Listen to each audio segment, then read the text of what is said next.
اللهم إني أسألك علما نافعا.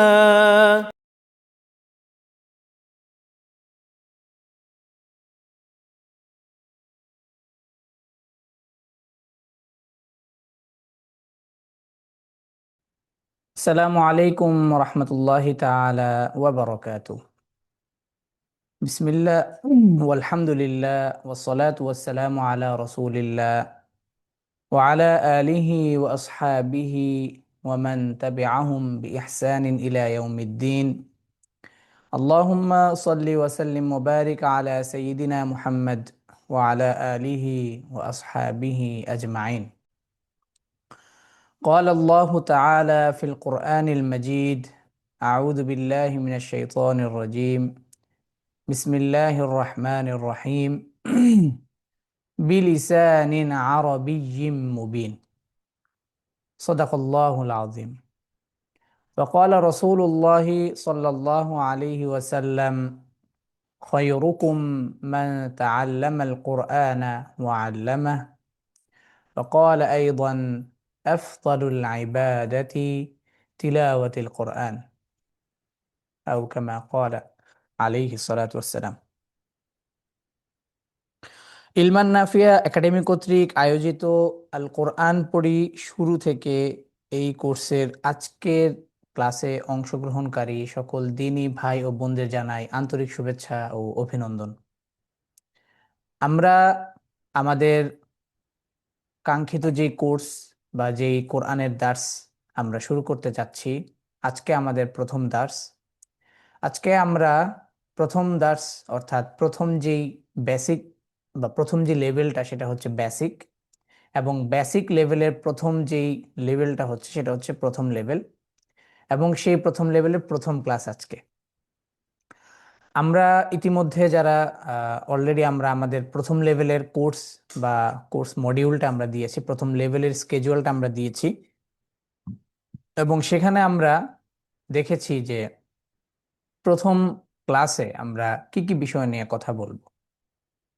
তো আমরা আজকে কথা বলবো, বরং আজকে আমরা কি কি বিষয় নিয়ে কথা বলবো এটার চাইতে বড় বিষয় হচ্ছে আমরা আজকের যেই আলোচনাটা আমরা করব, বা আজকে আমরা প্রথম কোরআনের দার্স হিসেবে আমরা যে বিষয়গুলো নিয়ে আমরা প্রথমে আলোচনা করব সেটা হচ্ছে যে, দেখেন, একটা বিষয় আমাদের বিষয়টা বুঝতে হবে, সেটা হচ্ছে যে আমরা কথা বলি কিভাবে, এটা যেমন আমাদের জানা জরুরি। যখন আমরা এই বিষয়টা সম্পর্কে জানবো তখন আমরা আস্তে আস্তে বুঝতে পারবো যে আমাদের আসলে হারফের উচ্চারণগুলো কিভাবে হয়। পাশাপাশি কোরআনের ভাষা যেহেতু আরবি ভাষা, সেক্ষেত্রে আমাদেরকে জানতে হবে যে কোরআনের ভাষার যেই বা কোরআনের ভাষা আরবির ভাষায় অর্থাৎ আরবি ভাষায় মোট কয়টি বর্ণমালা রয়েছে, এবং সেই বর্ণমালাগুলোর নাম কি, সেগুলো দেখতে কেমন। ঠিক আছে। পাশাপাশি আহ আরো কিছু এক্সট্রা বা অতিরিক্ত কিছু বর্ণমালা আমাদের থাকবে, যে বর্ণমালাগুলো আমাদের আরবি 29 বর্ণমালার অন্তর্ভুক্ত নয়, কিন্তু আরবি ভাষার জন্য পরবর্তীতে ভাষাবিদগণ এগুলোকে নিয়ে এসেছে। এই বিষয়গুলো কেন আমাদের জানা জরুরি, তার কারণ হচ্ছে কোরআন তো আসলে আংশিক নয়, বরং কোরআন হচ্ছে মুকাম্মাল, অর্থাৎ সব বিষয় এখানে আছে। তো কোরআনে আমরা এই বর্ণমালাগুলোকেও আমরা পাবো। তো তখন আমরা বর্ণমালাগুলোকে দেখে যেন আমাদের এমনটা মনে না হয় যে 29টা বর্ণমালাতে তো এই এই হার্ফটা দেখি নেই, তাহলে এই হার্ফটা আমরা কিভাবে উচ্চারণ করব, আর এই হার্ফটার নামই বা কি। তো সেজন্য আমরা আহ, প্র- এই আমাদের প্রাথমিক বা প্রথম লেভেলে যে দার্সটা সেটা একদম বেসিক পর্যায় থেকে হবে। ঠিক আছে।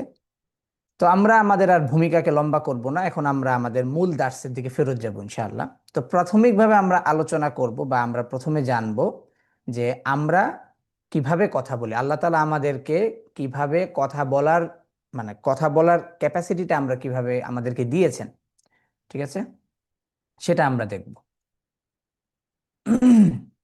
আল্লাহ রব্বুল আলামিন মানুষকে কথা বলার জন্য কণ্ঠনালী দিয়েছেন, এবং সেই যে কণ্ঠনালীটা আছে সেই কণ্ঠনালীর মানে অর্থাৎ কথা বলার জন্য আল্লাহ তাআলা আমাদেরকে একটা মানে দিয়েছেন, এই যে স্বরতন্ত্রী দিয়েছেন। ঠিক আছে? তো এখন এই স্বরতন্ত্রীটা কিভাবে কাজ করে, বা এই যে কথা বলার প্রসিডিউরটা কি, কি প্রসেসে আমরা কথা বলি, বা কি প্রসেসে আমরা হারফের উচ্চারণ করি, বর্ণমালার উচ্চারণ করি, ঠিক আছে, কি প্রসেসে আমরা আওয়াজ করতে পারি মুখ দিয়ে, কেমন? তো সেটা আমরা আজকে দেখবো, এবং পাশাপাশি আস্তে আস্তে আমরা আরো পর্যায়ক্রমে আমরা সবকিছু জানবো ইনশাল্লাহ। তো আমরা মূলত কথা বলি হচ্ছে শ্বাস প্রশ্বাসের মাধ্যমে, অর্থাৎ বাতাসের সাহায্যে মূলত আমরা কথা বলি। তো যখন মানুষ কথা বলতে চায় তখন সে মুখ এবং নাকের মাধ্যমে শ্বাস গ্রহণ করে, এবং সেটা গ্রহণ করার পরে সেটা ফুসফুসে থাকে, এবং সেখান থেকে যখন আমরা আর কি ব্রেনকে সিগন্যাল করি যে আমি এখন কথা বলতে চাই, তখন এই ফুসফুস থেকে এই যে নাক এবং মুখ দিয়ে যে আমরা যে শ্বাস নিলাম বা এই যে বাতাসটা নিলাম, অক্সিজেনটা নিলাম, তো এইটা এখান থেকে এটা এখানে এসে পৌঁছায়, এই বাতাসটা, এই শ্বাসটা, অর্থাৎ যেটা আমরা গ্রহণ করলাম নাক এবং মুখ দিয়ে, এখানে যখন আসে, তো এখানে আল্লাহ তাআলা আমাদের মানে এই কণ্ঠনালীটার এখানে একটা পর্দা দিয়েছে। এই পর্দাটাকে বলা হচ্ছে ভোকাল কর্ড বলে, যাকে বাংলায় বলা হচ্ছে স্বরতন্ত্রী, বা যেই আরবিতে বলা হচ্ছে আওতারু সৌতিয়া, বা আপনার হচ্ছে কথা বলার তার। তো এটা যদি বন্ধ থাকে, তার মানে আমি চুপ হয়ে আছি, ধরেন আমি এখন কথা বলবো না, তার মানে এটা এখন বন্ধ। আমি যখন কথা বলবো তখন সেটা কি খুলবে। বাতাসের প্রেসার যত অর্থাৎ কথার আওয়াজ যত বেশি থাকবে, ঠিক আছে, কথার মানে প্রেসার যত বেশি থাকবে, অর্থাৎ আওয়াজের প্রেসার যত বেশি থাকবে, তাহলে বাতাস তত বেশি পুশ করবে, এবং বাতাসটাই পরবর্তীতে আওয়াজে রূপান্তরিত হবে। ঠিক আছে, এবং সেটার প্রসিডিউরটা হচ্ছে এটা। তো এখন এই পুরো প্রসেসটা মুখে আমি যতটুকু না আপনাদেরকে এক্সপ্লেন করতে পারছি, এটার যদি আমরা একটা সম্মুখ একটা ভিডিও দেখি, একটা অ্যানিমেটেড ভিডিও দেখি, এবং আরেকটা যদি কি বলে এই অ্যান্ড্রোস্কোপির মাধ্যমে যে ইয়াটা হয় দেখা যায়, ওটাও আমরা দেখব। ঠিক আছে? তো আমি একটু স্ক্রিন শেয়ার করছি। আচ্ছা, এই ভিডিওটা আমরা আর কি আহ, এই আমরা যা আলোচনা করব এটার সাথে এটার খুব রিলেটেড একটা ভিডিও। তো এই বিষয়টা যখন আমরা বুঝতে পারবো, তখন আমরা কিন্তু বুঝতে পারবো যে আমাদের আসলে কথা বলার যে শক্তিটা আমরা পাই, সেই শক্তিটা আসলে কিভাবে, এবং আমরা যে হার্ফগুলো উচ্চারণ করি সেটা কিভাবে হয়। ঠিক আছে? ওকে।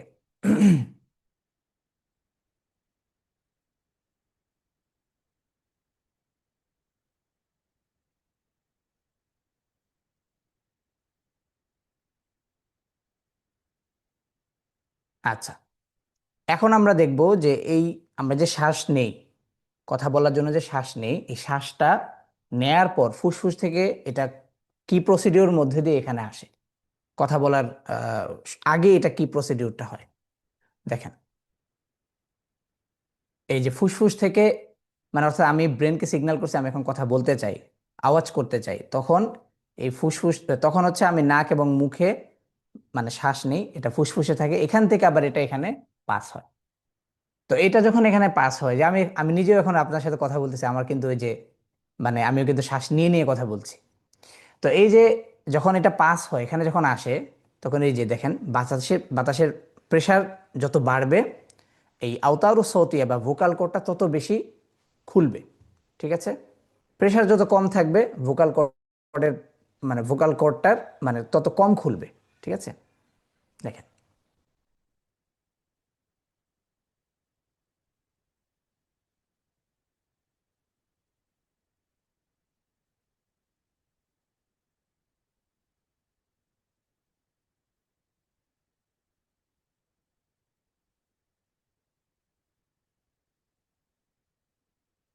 আচ্ছা, এই যে এটা যে বারবার খুলছে এবং বন্ধ হচ্ছে, এটা তখনই হয় যখন আমরা কথা বলতে থাকি, তখন এটা খুলে বন্ধ হয়, খুলে বন্ধ হয়, আবার অনেক সময় বন্ধ হয় না, খোলাই থাকে, যখন একচ্ছত্রভাবে আওয়াজ চলতে থাকে, যেমন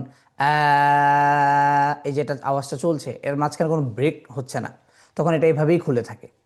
ঠিক আছে? ওকে। তো এর এই অ্যানিমেশনটা দেখার মাধ্যমে আমরা এটা বুঝতে পারলাম যে আমাদের কথার প্রসিডিউরটা আল্লাহ তাআলা আমাদের জন্য কিভাবে সৃষ্টি করেছেন। তো আল্লাহ তাআলা যদি চান যে আমি আর কথা যাতে বলতে না পারি, তাহলে কিন্তু আল্লাহ তাআলা পক্ষে এটা করা সম্ভব। আচ্ছা, এবার আমরা আরেকটা দেখব, আরেকটা উদাহরণ দেখব। দেখার পর তারপর আমরা হচ্ছে বর্ণ কাকে বলে বর্ণ সম্পর্কে জানবো, তারপর আমরা আরবি 29 বর্ণমালাগুলোকে দেখতে কেমন, তার কার কি নাম, এগুলো আমরা জানবো ইনশাল্লাহ। ঠিক আছে।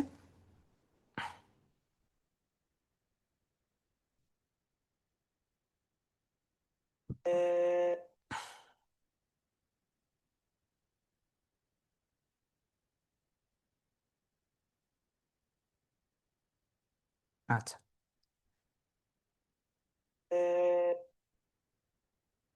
আওয়াজ কি শোনা যাচ্ছে পেছনে, মানে আপনাদের ইয়েতে?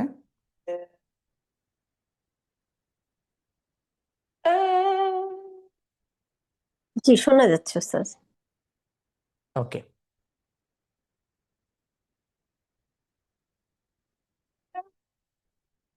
এই যে যখনই আমরা শ্বাস নিচ্ছি, তখন এই যে আগে আমরা শ্বাস নেই, শ্বাস নেওয়ার কারণে তখন ওটা একটু খোলা থাকে, মানে অর্থাৎ এটা খোলা থাকে কারণ এই যে মুখ এবং নাকের মাধ্যমে মানে বাতাসটা ঢুকে, তো ঢোকার পরে তারপরে হচ্ছে এটা বন্ধ হয়ে যায়।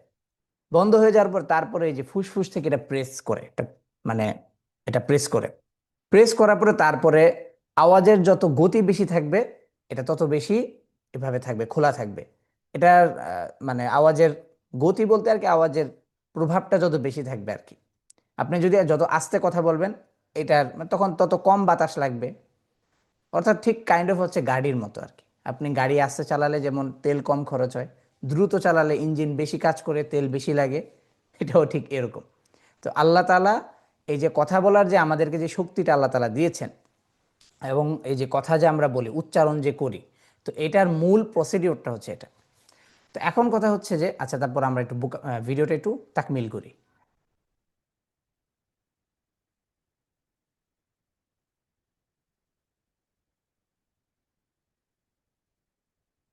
আচ্ছা, তো এটা মূলত এই ভিডিওটা দেখানোর মূল উদ্দেশ্য হচ্ছে, আমরা এর আগে যেটা অ্যানিমেশন দেখেছি, তো অনেক সময় দেখা গেছে অ্যানিমেশনটা আমরা হয়তো পুরোপুরি নাও বুঝতে পারি।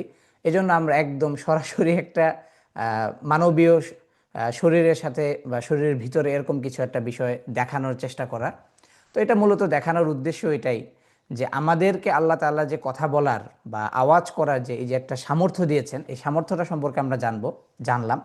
পাশাপাশি হার্ফগুলো উচ্চারণের যেই উচ্চারণটা যে আমরা কিভাবে করি, কি কি পদ্ধতিতে হয়, এটাও আমরা আস্তে আস্তে বিষয়গুলো মানে বুঝতে পারবো। ঠিক আছে। আচ্ছা, তো এবার আমরা আলোচনা করব বর্ণ কাকে বলে। ঠিক আছে। তো এখন আমরা যেটুকু বুঝলাম সেটা হচ্ছে যে কথা আমরা কিভাবে বলি, কথা বলার প্রসিডিউরটা কিভাবে হয়। তো এত কিছু হওয়ার পরে এবার যখন আমি বলবো, ধরেন আমি একটা শব্দ করলাম, যে কোনো একটা শব্দ শব্দ করলাম, ধরেন আ। তো এবার এই আ বলার পর এটার যেটা লেখন পদ্ধতি, এই লেখন পদ্ধতিটাকে বলা হয় হচ্ছে বর্ণ। কি বলা হয়?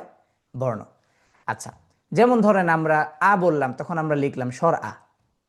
তো এই যে আ উচ্চারণ বা আ বলার পরে যে আমি যে স্বর আটা লিখছি, তো এই স্বর আটাকে কি বলা হয়? বর্ণ বলা হয়। কথা বুঝতে পারছি এবার? তো এবার দেখি।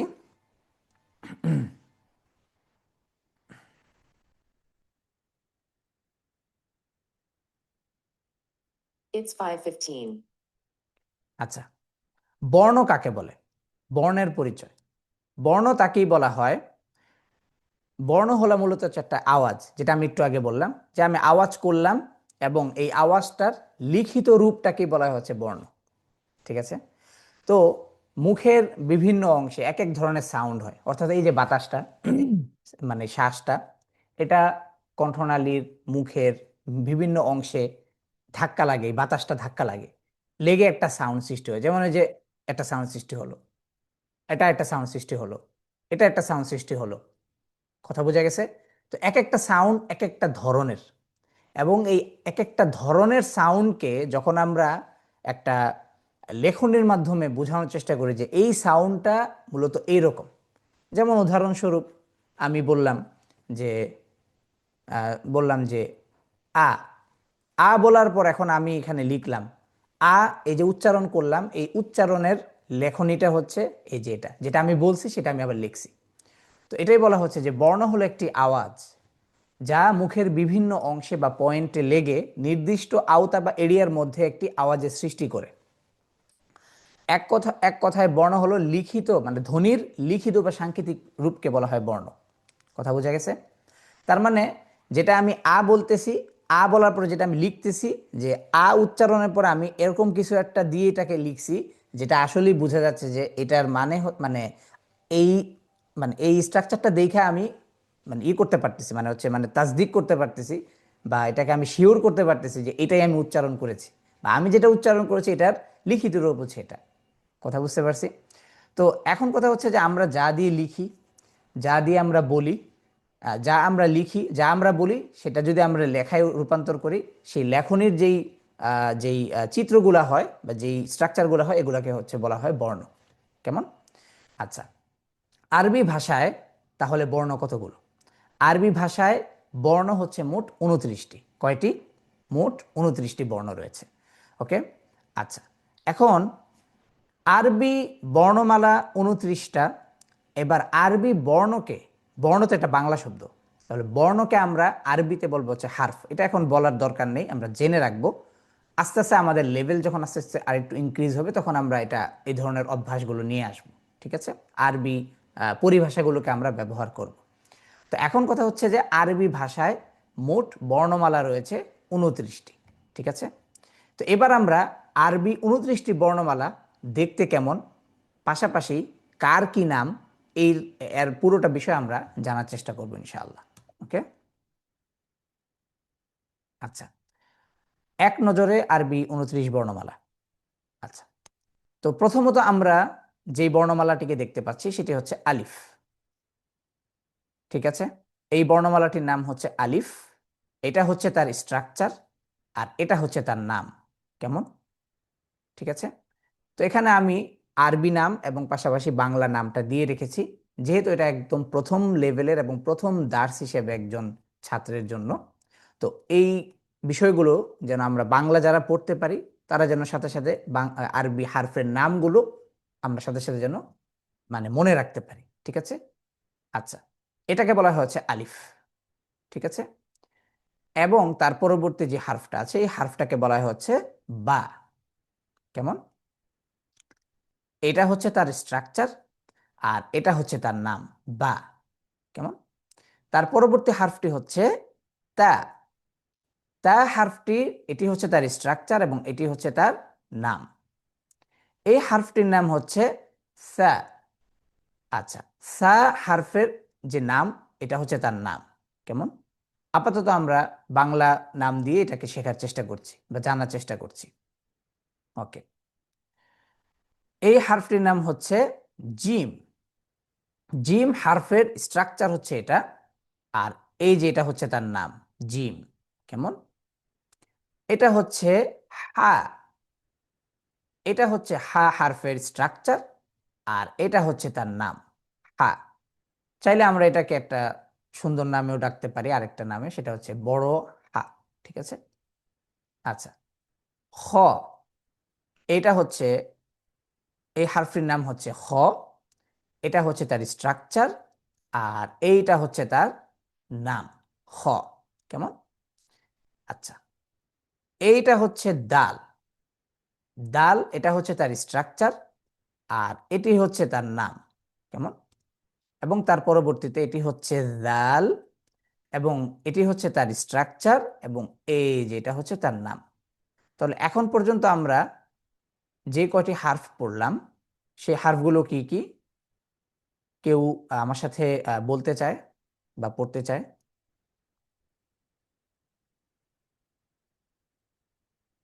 যদি কেউ আমার সাথে পড়তে চান ভাইদের মধ্যে, চাইলে হ্যান্ড রেজ করতে পারেন। অথবা বাচ্চা, যারা বাচ্চা আছেন, 1 থেকে 12 বছর বয়সী ছেলে বাবু অথবা মেয়ে বাবু, এরকম কেউ যদি থাকেন, হ্যান্ড রাইজ করে আমার সাথে একটু পড়তে পারেন, বলতে পারেন। জি, ফারিদ উদ্দিন বাপ্পি। জি, জি। মাইক্রোফোন। জি, আচ্ছা, তাহলে এখন পর্যন্ত আমরা যে কয়টি হার্ফ পড়লাম, সেই হার্ফগুলোর মধ্যে এই হারফটির নাম হচ্ছে, এই হারফটি কি, এই হারফটি আমরা নাম কি এটার? আলিফ। আলিফ। এবং এটা হচ্ছে তার স্ট্রাকচার, ঠিক আছে? কেমন? জি। আচ্ছা, এই হারফটির নাম কি? বা। মাশাআল্লাহ। এবং এটা হচ্ছে কি তার নাম, তাই না? জি। জি। আচ্ছা, এই হারফটার নাম কি? তা। মাশাআল্লাহ। তাহলে এই যে যেটার উপর আমি মার্ক করলাম, এটা এই তা হারফের কি? নক্তা। মানে না, তা হারফের structure structure. Structure structure. Structure, ঠিক আছে? জি আচ্ছা, জি। এই যে যেটা আমি পড়ল, এই যেটাকে আমি এখন মার্ক করলাম, এটা এই হারফটার নাম কি? তা। মাশাআল্লাহ। আর যেটাকে আমি মার্ক করলাম এই সা হারফের, এটা কি বলা হয় এটাকে? স্ট্রাকচার। স্ট্রাকচার, ঠিক আছে? তার মানে জি। এই স্ট্রাকচারটা দেখার মাত্রই আপনি তাকে কি বলে ডাকবেন? সা বলে ডাকবেন, তাই না? তা। হ্যাঁ, তার মানে সা হচ্ছে এই হারফটার নাম। বুঝা গেছে? জি জি। ফারিদ উদ্দিন বাপ্পি, এটা দেখার পরে, আপনাকে দেখার পরে আমি তাহলে আপনাকে কি বলে ডাকবো? ফরিদ উদ্দিন বাপ্পি। তার মানে এটা হচ্ছে আপনার নাম, তাই না? আর জি। আপনার ছবি দেখানোর পরে যখন আমি বলবো যে এই স্ট্রাকচারের লোকটার নাম কি, তখন আমি কি বলবো? বলবো যে ফারিদ উদ্দিন বাপ্পি। হুম। আবার যখন আমি বলবো ফারিদ উদ্দিন বাপ্পি, নামটা শুধু বললাম, এবার আপনি এখান থেকে ছবি বের করেন, তার মানে তাকে বের করেন, তখন আমি আবার আপনাকে ছবি থেকে বের করে নিয়ে আসবো। হ্যাঁ, এই নামের লোক হচ্ছে এটা। ঠিক সেম টু সেম, আলিফ সোজা যে দাগটা, এটা হচ্ছে আলিফ। এখন এটাকে যদি সরাই দিয়ে যে শুধুমাত্র আলিফ লিখি, লিখে তারপর যদি আমি বলি যে এবার এই নামের এই স্ট্রাকচারটাকে বের করে নিয়ে আসেন, তখন আপনি কি করবেন? তখন আপনি এই যে এইভাবে একে দিয়ে বলবেন যে এটাই হচ্ছে এই স্ট্রাকচার নাম, এই জি। স্ট্রাকচারের নাম, তাই না? আচ্ছা, এবার আসবো তার পরবর্তী যে ইয়াটা আমরা পড়েছি, এই আচ্ছা, এটার নাম কি? স্ট্রাকচারটার নাম? এটার নাম হচ্ছে জিম। মাশাআল্লাহ। তাহলে তার নামটা কোথায়? নামটা নিচে। নিচে। মাশাআল্লাহ, এটা হচ্ছে তার নাম। এই হারফটার নাম কি? হা। হা। তাহলে এটা হচ্ছে হা হারফের কি স্ট্রাকচার, ঠিক আছে? জি আচ্ছা, জি। এই হারফটার নাম কি? হ। মাশাআল্লাহ। তাহলে তার আহ, যদি এটা তার নাম হয়, তাহলে তার স্ট্রাকচার কোনটা? উপরেরটা। জি। উপরেরটা। আচ্ছা, এবার বলি ডাল। তাহলে ডাল হুম, বললে আমরা তাহলে তার স্ট্রাকচার কোনটাকে দেখব? কোনটা? উপরেরটা। উপরেরটা। আচ্ছা, তার পরবর্তীতে এটা এই হারফটার নাম জাল। জাল। তাহলে এই এই স্ট্রাকচারের নামটা কি, বা এই স্ট্রাকচারে দেখতে যেই বর্ণটা আছে তার নামটা কি? জাল, নিচে দেওয়া ঠিক আছে? জাল। নিচে দেয়া। পরিষ্কার, আমরা বুঝতে পেরেছি এবার। আচ্ছা, এবার আসবো, এর পরবর্তীতে আমরা যাব ইনশাল্লাহ। আচ্ছা, এবার এই এর পরবর্তী যে হারফটি আছে সেটি হচ্ছে র। এই যে স্ট্রাকচারটা, এটা হচ্ছে র হারফের স্ট্রাকচার, আর এটা হচ্ছে তার নাম। যখন আমি বলবো যে র, তখন আমাদের যেন সাথে সাথে আমরা এটাকে মনে রাখতে পারি। এই মনে জি। রাখার জন্য আমাদের অনেক ধরনের আমরা কিছু কিছু পদ্ধতি অ্যাপ্লাই করার চেষ্টা করেছি। এই প্র্যাকটিসগুলো ইনশাল্লাহ আপনাদেরকে দিয়ে দেওয়া হবে বাসায়, আপনারা বাসায় এটা প্র্যাকটিস করবেন। তখন দেখবেন যে যারা, যেমন ফারিদউদ্দিন বাপ্পি ভাই আলহামদুলিল্লাহ অনেকগুলো হারফ না, বরং উনি পুরো হারফগুলোই চিনেন। কিন্তু ফারিদউদ্দিন বাপ্পি ভাইয়ের মতো অনেকে আছেন যারা ফারিদউদ্দিন বাপ্পি ভাইয়ের মতো না, হারফগুলো চিনতে পারছেন না বা চিনতে পারেন না, বা প্রথম আজকে পড়ছেন। তো তাদের জন্য মুনাসিব করে আমরা কিছু প্র্যাকটিস রেখেছি, আমরা আমরা পর্যায়ক্রমে এগুলো দেখবো ইনশাআল্লাহ, ঠিক আছে? আচ্ছা, তার পরবর্তীতে এটাকে নাম, এটাকে বলা হয় হচ্ছে ঝা। এটাকে কি বলা হয়? ঝা, ঝা। ঠিক আছে? তাহলে ঝা, আর এটা হচ্ছে তার নাম। কেমন? ঝা, জি। ঠিক আছে? আচ্ছা, তার পরবর্তীতে আমরা দেখতে পাচ্ছি এই যে হারফটা, এটাকে বলা হচ্ছে সিন। এটাকে কি বলা হয়? সিন। সিন। আচ্ছা, এই যে সিন, এই এই যে স্ট্রাকচারটা, এই স্ট্রাকচারটার যে নাম, সেটাকে এই যে নিচে দেওয়া আছে, সেটা হচ্ছে সিন। আচ্ছা, জি। তার পরবর্তীতে আমরা দেখতে পাচ্ছি শিন। ঠিক একইভাবে, অর্থাৎ সিন একই স্ট্রাকচার, জাস্ট তার উপরে হচ্ছে দুই তিনটি ফোঁটা দেয়া আছে, ঠিক আছে? তো জি। এই স্ট্রাকচারটার নাম হচ্ছে শিন। মাশাআল্লাহ। আচ্ছা, তাহলে এখন পর্যন্ত আমরা যেই কয়টা হারফ পড়লাম, এবং তার পরবর্তীতে আমরা যাব ইনশাআল্লাহ। ওকে,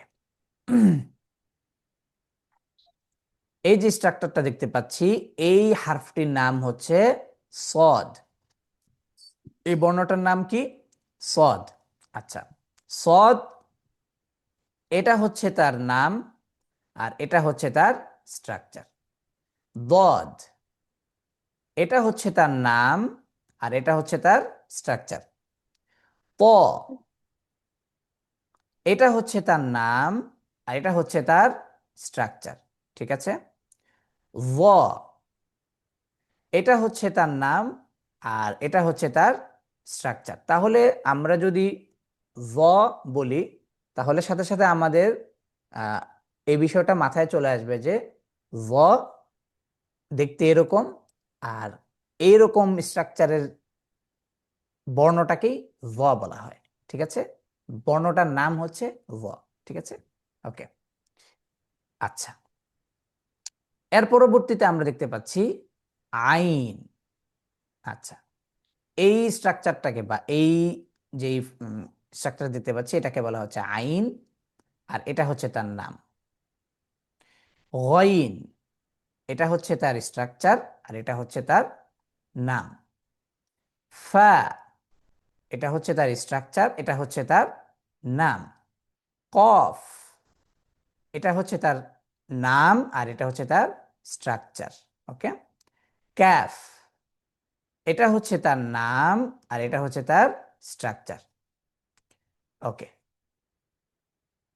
লাম এইটা হচ্ছে লামের নাম, আর এই স্ট্রাকচারটার সরি, লাম এটা হচ্ছে, সরি,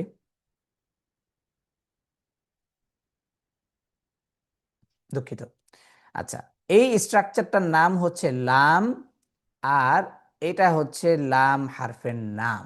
ঠিক আছে? মিম কেমন, এবং এই হারফটার নাম নিচে আমরা দেখতে পাচ্ছি মিম। এই স্ট্রাকচারটার নাম হচ্ছে নুন, এই বর্ণটার নাম হচ্ছে নুন, এবং নিচে আমরা দেখতে পাচ্ছি তার নাম। এই বর্ণটার নাম হচ্ছে ওয়াও, এবং তার নিচে তার নাম দেখতে পাচ্ছি ওয়াও। এই বর্ণটার নাম হচ্ছে হ্যাঁ, এটাকে আমরা দুইটা নামেও ডাকতে পারি, গোল হাও বলতে পারি, আবার শুধু হাও বলতে পারি। ঠিক আছে? আচ্ছা, গোল হা যেহেতু এটা এভাবে রাউন্ড, এই জন্য এটাকে গোল হাও বলে। কেমন? আরবিতেও এটাকে গোল হাই বলে, আবার বাংলাতেও এটাকে গোল হাই বলে। কেমন? আচ্ছা, এই যে স্ট্রাকচারটা এটাকে বলা হচ্ছে হামজা। কেমন? এবং সর্বশেষ যে হারফটা সেটা হচ্ছে যে ইয়া। এই যে স্ট্রাকচার যেটা আমরা দেখতে পাচ্ছি এটাকে বলা হচ্ছে ইয়া। তাহলে এই স্ট্রাকচারটার নামটা নিচে আমরা দেখতে পাচ্ছি সেটা হচ্ছে ইয়া। আচ্ছা, এখন পর্যন্ত আমরা টোটাল 29টা বর্ণমালার নাম এবং তার যে দেখতে কেমন এটা আমরা জানলাম বা শিখলাম। আচ্ছা, এখন একটা বিষয় আমাদের প্রথমত আসবে, যদি একেবারে যারা শুরু থেকে আমরা এখানে কোরআন শেখার জন্য এখানে বসেছি, অথবা পূর্বে যারা কোরআন টুকটাক পড়েছি বা আমরা কোরআন পড়তে পারি যারা, তাদের জন্য তো এই বিষয়গুলো খুবই কমন এবং খুবই সহজ। কিন্তু যারা একেবারে নতুন, আজকে প্রথম কোরআনের দার্সে বসছে কোরআন শেখার জন্য, তো ওনাদের জন্য আমরা কিছু তোহফা বা কিছু গিফট হিসেবে আমরা রেখেছি প্র্যাকটিস। আচ্ছা, প্রাথমিকভাবে দেখেন, একটা বিষয় হচ্ছে যে যখন আমরা প্রথম প্রথম শিখতেছি, তো এখন দেখার পরে আমাদের সবার একটা জিনিস মনে হতে পারে যে এতগুলো হার্ফ, 29টা হার্ফে এক একটার এক এক নাম, এক একটার এক এক মানে স্ট্রাকচার, দেখতে এক এক রকম। তো এখন এগুলো কিভাবে মনে রাখবো, কখন মানে মনে রাখার কি পদ্ধতি হতে It's পারে? 5:30. হ্যাঁ, তো এই জন্য আমরা কি করব, এই জন্য আমরা কিছু প্র্যাকটিস করব ইনশাআল্লাহ। তো প্র্যাকটিসের আগে এতক্ষণ পর্যন্ত আমরা কি কি পড়লাম এটা আমরা একবার আরেকটু রিভিউ করব। ঠিক আছে? এতক্ষণ পর্যন্ত আমরা যেটা পড়লাম সেটা হচ্ছে আরবি 29টা বর্ণমালা। ঠিক আছে? আরবি 29টা বর্ণমালা, যেই 29টা বর্ণমালা দিয়ে মানে যেই 29টা বর্ণমালা, যেমন বাংলা ভাষায় যেমন 50টা বা 52টা বর্ণমালা আছে যেগুলো দিয়ে আমরা কথা বলি, লেখি ইত্যাদি, ঠিক সেম টু সেম আরবি ভাষায় এরকম 29টা এরকম বর্ণ রয়েছে যাদের সংখ্যা হচ্ছে 29টা। ঠিক আছে? আচ্ছা, এবার এতক্ষণ তো আমরা এই জিনিসটা পড়ার পরে এবার আমরা একটু একটু আরেকটা বিষয় সম্পর্কে আমরা জানবো। ঠিক আছে?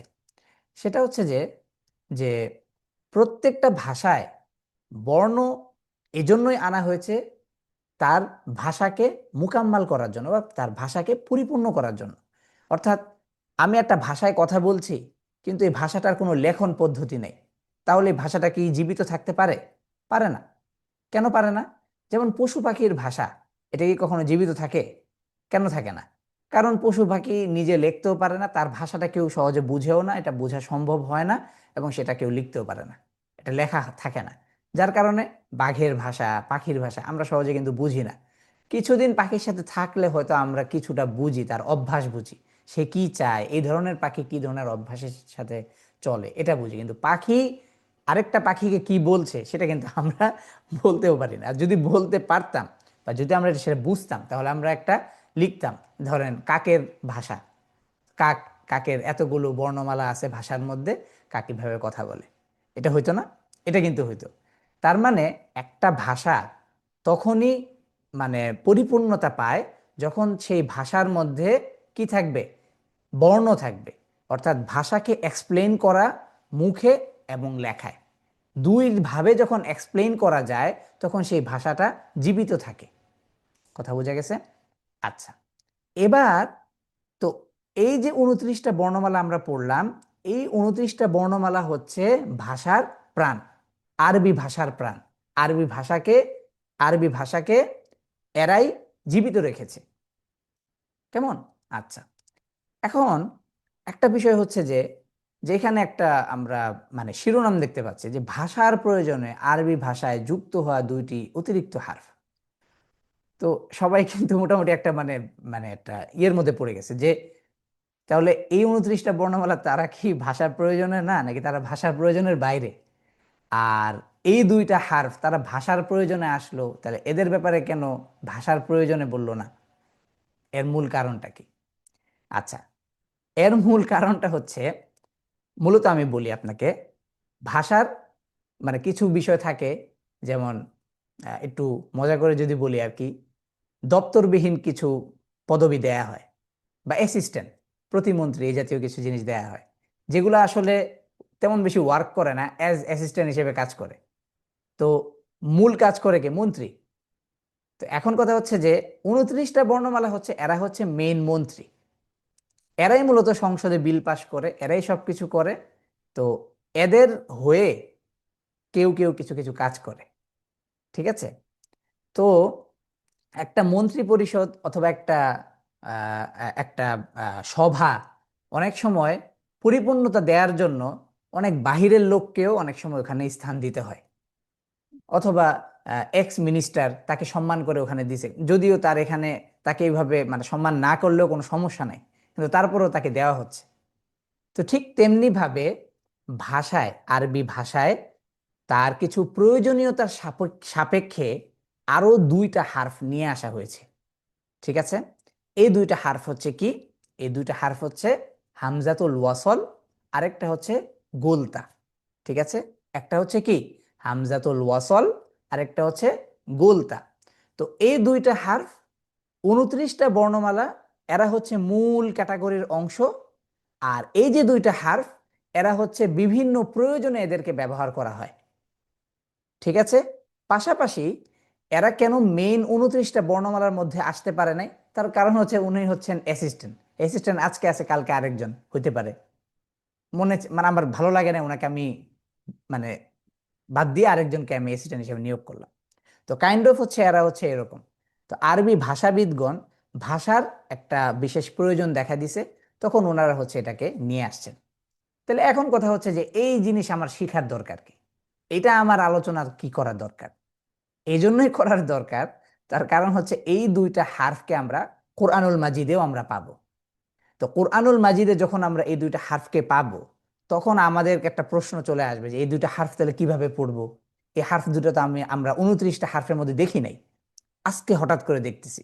তো তখন যাতে আপনারা যাতে এমন মনে না হয় যে এটা মনে হয় আমার জন্য অনেক কঠিন হয়ে যাচ্ছে, কোরআনটা কোরআনটা তো পড়তে পারতেছি না, সব হারফ চিনি না, তখন এরকম একটা কমপ্লেন চলে আসবে। তো এই জন্য এই দুইটা হারফ যেহেতু 29টা হারফের মেইন স্ট্রিমের অংশ না, কিন্তু ভাষায় ব্যবহার করা হয়, ভাষায় নিয়ে আসা হয়েছে, এবং এটার ব্যবহার কোরআনুল কারিমেও আছে, এই জন্য এই দুইটা হারফকে আমি আলাদা করে একটা পরিচয়ে পরিচায়িত করেছি, ঠিক আছে? তাহলে এই দুইটা হারফ কি কি? একটা হারফের নাম হচ্ছে হামজাতুল ওয়াসল, আরেকটা হারফের নাম হচ্ছে গোলতা। কেমন? ঠিক আছে। আচ্ছা, তো এতক্ষণ পর্যন্ত আমরা যা পড়লাম এটা মোটামুটি আমাদের ক্লিয়ার। 29টা বর্ণমালা শিখলাম, মানে শিখলাম বলতে তার নামগুলো জানলাম, তার স্ট্রাকচারগুলো দেখলাম। তারপরে আমরা দুইটা আরেকটা মানে দুইটা এমন দুইটা হারফ আমরা দেখলাম যে দুইটা হারফের আসলে 29টা বর্ণমালার সাথে নাই, কিন্তু ভাষার কারণে ভাষাবিদগণ এটাকে আরবি ভাষায় জায়গা দিয়েছে। তার তো ওই হারফগুলোকে আমরা দেখলাম যেগুলা আবার কোরআনুল কারিমেও আছে। তো এখন এতক্ষণ পর্যন্ত আমরা যা পড়লাম এটা একটা অনুশীলন আমরা দেখব। দেখেন, প্রত্যেকটা জিনিসের একটা অনুশীলন সিস্টেম আছে। অনুশীলন সিস্টেমটা কি?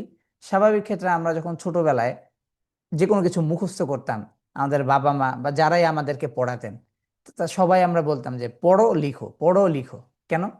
এই জন্যই বলতো, কারণ যা তুমি পড়তেছো তা যদি তুমি লিখো তাহলে তোমার 80% মুখস্থ এক বসাতে হয়ে যায়।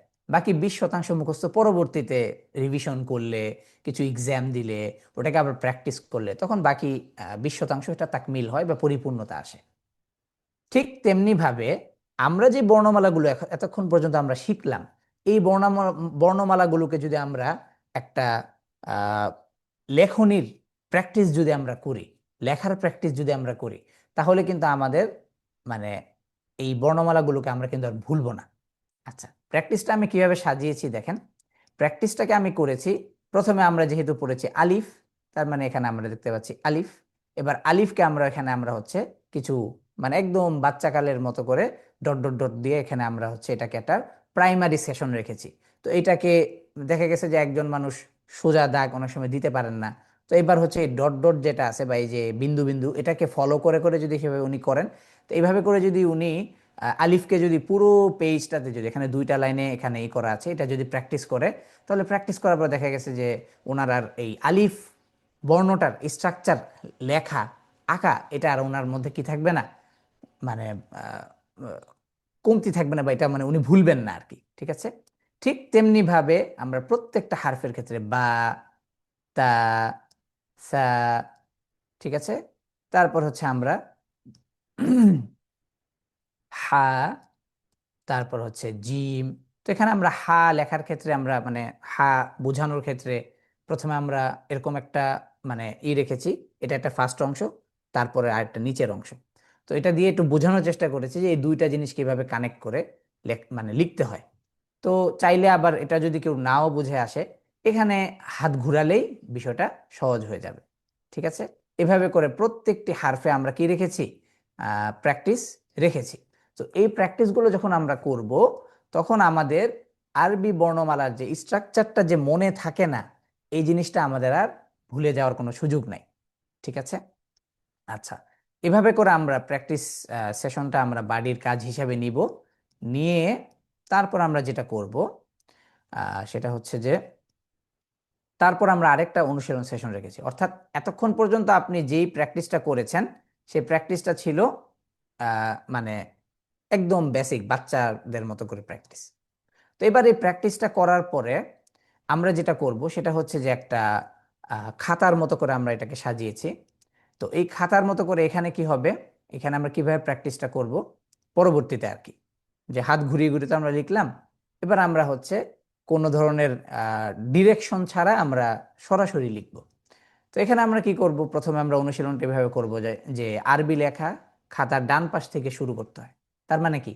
তার মানে হচ্ছে আরবি ভাষার যে লেখাটা আছে লেখন পদ্ধতির, এটা হচ্ছে ডান থেকে শুরু হয়, বাম পাশ থেকে না। ঠিক আছে? আরবি লেখা ডান পাশ থেকে শুরু হয়। আচ্ছা, আচ্ছা, তো প্রথমে আমরা হচ্ছে এই যে যে অংশটা আছে এখানে, এই যে অংশটা আছে, এই অংশের মধ্যে আমরা আগে এই যে যে স্ট্রাকচারটা আছে এই স্ট্রাকচারটার নামটা লিখব। এই স্ট্রাকচার নাম কি? তো এই স্ট্রাকচার নাম হচ্ছে আলিফ। তো এখানে আমরা লিখলাম আলিফ, এটা আমরা বাংলায় লিখলাম। এখন আমরা বাংলায় লিখব। লেখার পর এবার যে স্ট্রাকচারটা আছে এটাকে আমরা এই পুরো পেজটার মধ্যে এইটুকু অংশের মধ্যে এটাকে আমরা বারবার করে লিখব।